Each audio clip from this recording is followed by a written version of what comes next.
Hey everyone, and welcome to a Division 2 video. Yes, I have been able to play the Division 2 beta, and I really wanted to do a video to give my sort of initial thoughts as to how I feel about it. I've played a whole load of the first game, and you know what? I really enjoyed it. I think it is a fantastic game, and it feels really good now. It did take a while to get there, so I am sort of hoping they've learned from that with the newest installment of the game. So let's sort of dive in and talk about some of the bits and pieces I thought of the game, really. Let's start with the world. The world is incredible. It looks absolutely stunning. It's a really weird balance, and it's a hard balance to get because the world feels alive. Like, there's bits and pieces going on, there's people around, yet the whole world feels very desolate, and it feels also very deserted. Like I say, it's a hard balance to get to make things feel alive yet deserted at the same time.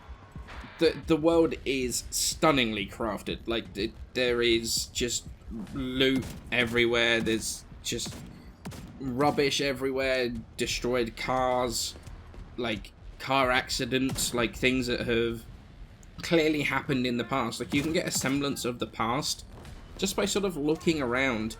There's a bit where on the floor there's a whole bunch of like signs from a protest. Tons and tons of signs, no bodies whatsoever. So obviously there was a protest there and that ended badly. And it's just little bits like that. Ignore the collectibles, like ignore the echoes, ignore the telephone calls and stuff. Little bits of world building like that really expand on the story and give you an idea, and it introduces your imagination. You are ending up looking at that, thinking about what had happened there, and I really like that. I like that sort of abstract thing where it's not given to you directly and you've got to sort of piece things together and work it out. It is absolutely brilliant. There are like random scenarios popping up on the map as well, so there's bits and pieces to do all the time. You have like hostage executions, you have airdrops, like you see the Osprey flying over, dropping some crates down. Really, like, there's tons of stuff to do. I will say though, I do miss the snow. I know it sounds kind of crazy, but I do miss that. It made the first game feel really bleak. The regrowth of the vegetation in the second game, it feels like it's like, I don't know, like society is regrowing and having, like, there's hope for the future, with all, like, the, you know, there's animals running around, the like, plants are growing up and stuff. So it does lose a lot of that sort of bleakness that the first game did have. However, while I do miss the snow, some of the weather is absolutely incredible. Super heavy rainstorms, really thick fog, makes things feel really good. And better than everything, it runs really well too. It runs really nicely. Had no performance issues really at all throughout the whole thing. There is a bit of a memory leak at the moment. They're aware of it and they are going to fix it, hopefully before launch, which meant every couple of hours you have to restart the game. But other than that, like, there really wasn't many performance issues, especially with that incredibly crafted open world. So moving on to the gameplay, the guns feel good, and for the most part, they sound pretty good too. And there is a really wide variety of them too, which is so good, because it means that if you like a specific weapon, chances are it's going to be in the game somewhere along the line. They all have their own individual feel as well, so you're really going to end up finding one that you specifically like, because recoil patterns, you've got rate of fire, you've got spread, they're all a thing, so you're definitely going to end up finding one that you really want to identify with. And that actually is really good, because they feel good to use as well. I quite like the shooting, it's pretty sweet. And I've had no problems with that whatsoever so far. Enemy-wise, there is a vast, array of enemies with different attacks. You've got some that will charge you with, like, stun batons if you hit them, or if you get hit by them, that's basically insta-death. There are ones with, like, airburst grenade launchers. There are, like, mechanical doggos that will come at you. There's some that will send RC explosive cars. So many different types of enemies, and there's a lot going on. And you've really got to keep an eye on those, because a lot of them are very, very powerful, and they change the way you're going to actually end up, like, adapting to a situation. Because a lot of the time, if you get hit by them, you actually are you're gonna die. A lot of the explosions, in fact, I think all of the explosives will have like a knockback, which will knock you out of cover and make you stand up, which in this cover-based shooter, with its lowered time to kill on yourself, means that it's a lot of the time you're going to take either a lot of damage or it's going to kill you. The skills themselves, they're fairly interesting, but honestly, because they're kind of unmodded right now, some of them feel a little bit weak. And the healing drone right now is pretty much mandatory because of the time to kill. So that really does hurt the diversity of them. But, you know, we haven't got all the skills unlocked yet, so it's hard to judge. Especially since I know we've got healing, I think, on the Swarm and on the Roller, I think, is another one that's got a potential for a healing thing. So it is really, really hard to judge the diversity of skills when we don't have them all unlocked. But right now, the healing drone definitely seems to be the one that you are going to have on almost all of the time. Talents and stuff on weapons is something I'm really, really happy with how that works. It's not tied to like this mandatory number anymore. So like in the first game, to activate some talents, you might have to have 4,500 firearms. And since that isn't in the stats anymore, you still do have to like deal with stacking firearms and defense and stuff on your gear. But it is a lot more forgiving than I think the first game was. So it does allow you to really think about your builds and go for the talents that you like, especially since you can have up to 4 active talents as well on your weapons, which actually can be really, really good. Now, I am not 100% sure on how all this works just yet, the talent thing. Still diving into it myself. Wait, I think you have 2 on your primary weapon, you have 1 from your holstered and 1 from your pistol, I think. So you can have like 4 active talents at once, which actually adds to your build diversity and gives some really interesting build possibilities. And it means that if you have a favorite weapon, say for example the L86 LMG, you can basically, if that's like one of your favorite weapons, you can set your other weapons up to boost that, which is really, really nice, and it allows for a lot of personalization of your build. In terms of stuff to do, there seems to be so much stuff. Like, honestly, funding settlements, control points, doing all your, like, projects with those. Seems to be a ton of stuff there. Specific side missions as well. I remember in the first game, all the side missions were basically copy and paste, which was not fun at all. After a while, it got very boring very quickly. So, it's something I'm really, really happy that that's actually changed. And then you've got the endgame with your invaded missions with this new faction, which are they're very teched up, which is really, really good. And so that means there is tons and tons of stuff to do, which is awesome. And honestly, I'm liking the new difficulty. It's a more difficult game, especially since cover does actually mean a lot more.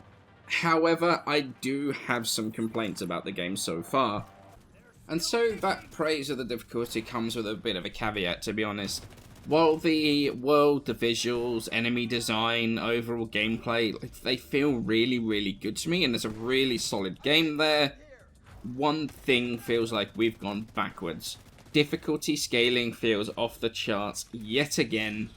Honestly, for me, especially solo. I like to run story missions solo, and I like a bit of difficulty, so I often put them on hard. And while my shooting often isn't that great, the bullet spongy enemies are back, and it feels like we've gone way, way backwards. I didn't have many problems when grouped up. You can actually see it in the footage. While the enemies are fairly spongy, if you're even semi-focus firing with a team, it takes them down fairly reasonably. For me, solo, it was far too much. Enemies can take full mags from LMGs and carry on rushing you. That's not fun. The low time to kill on your player means that if you get pushed by an armored enemy while solo, that's it. You're dead. I already felt this before, like, doing the level 30 stuff, but I put it down to crap gear and banned weapons. But Even a level 30 spec character with decent gear, I felt that the time to kill was still really rather excessive. And honestly, it's a cover-based shooter. The game is based around being in cover. The enemies spend so little time in cover, it's not even funny. And they're still tanky even when they're not in cover. It actually reminds me of like the Division 1, where we're all super tanky, running around doing the chicken dance. They can't touch us, and we kill them stupidly quickly. It feels like those roles have been reversed, and it's actually kind of odd. And talking about the fact as a cover shooter, the amount of places you can't take cover in was crazy. There's a lot of areas where it felt that was only designed for 1 or 2 people in mind. And the amount of times you want to be like, hey, I want to go in cover behind this corner. Or I want to use this door or something. You can't. And it's so frustrating. And it leads you into not being able to fight the fight you want to fight. Honestly, the scaling was a huge turn-off for me. I played in 1.3, and that killed my love of the game. That was the original game in 1.3. It killed my love of the game. I've played it off and on again from then on, but never again consistently. I really hope this gets looked at before launch, because I am really, really disappointed. The other thing is, with the movement, they've got this sort of... I'm not going to call it predictive pathing, but it has this weird thing where it will try and, like, move you towards an obstacle, or if you're running at an obstacle, the game will try and take you around the obstacle. That needs either to be removed or to be toggleable, because it got me, killed so many times. I'm trying to run around an object or run to something, and the game's like, no, you're going over here, mate. That's where you're going.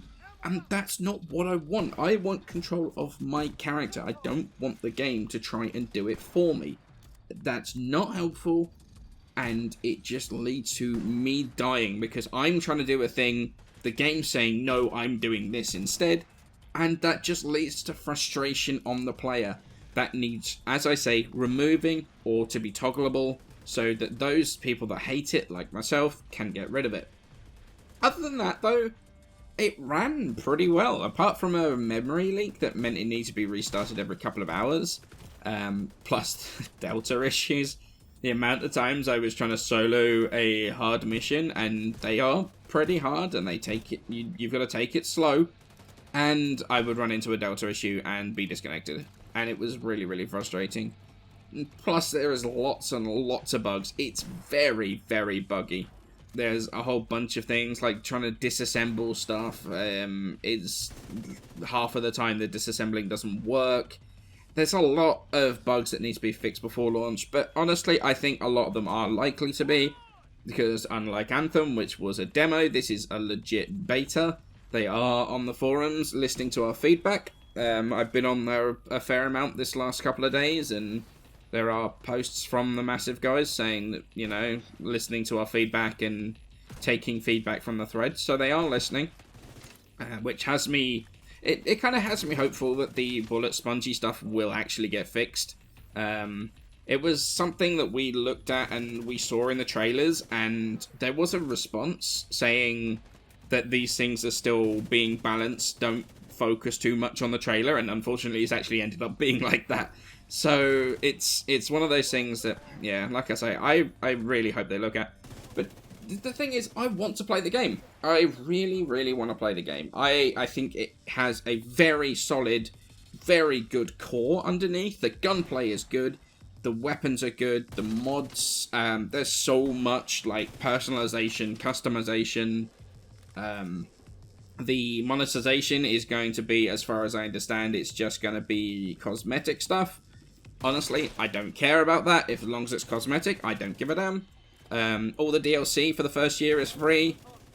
So much stuff that is right with this game. I think that if they iron out the bugs, fix the performance problems, and obviously the Delta issues, which I assume are probably just because of the beta weekend, and if they really knuckle down and look at that enemy scaling, I think they have a fantastic core here, and something that is going to be something I'm going to play a lot of. I really enjoyed my time, like, doing the story missions, unlocking the settlement, that sort of campaigny stuff I really enjoyed, but it was just that sort of scaling bit that I didn't really enjoy, and that's unfortunately a huge part of it, because once you hit level 13, you've completed the story and everything, then you start getting the invaded missions by the new faction, and that's when, for me, the problems start. But we'll see what happens when it comes out. Let me know if you've played the Division beta, the Division 2 beta in the comments below. Let me know your thoughts, your feelings on it. I'm very interested to see how you guys see it. But yeah, thank you all so much for watching. I will have more videos coming up soon, and I shall catch you in the next one.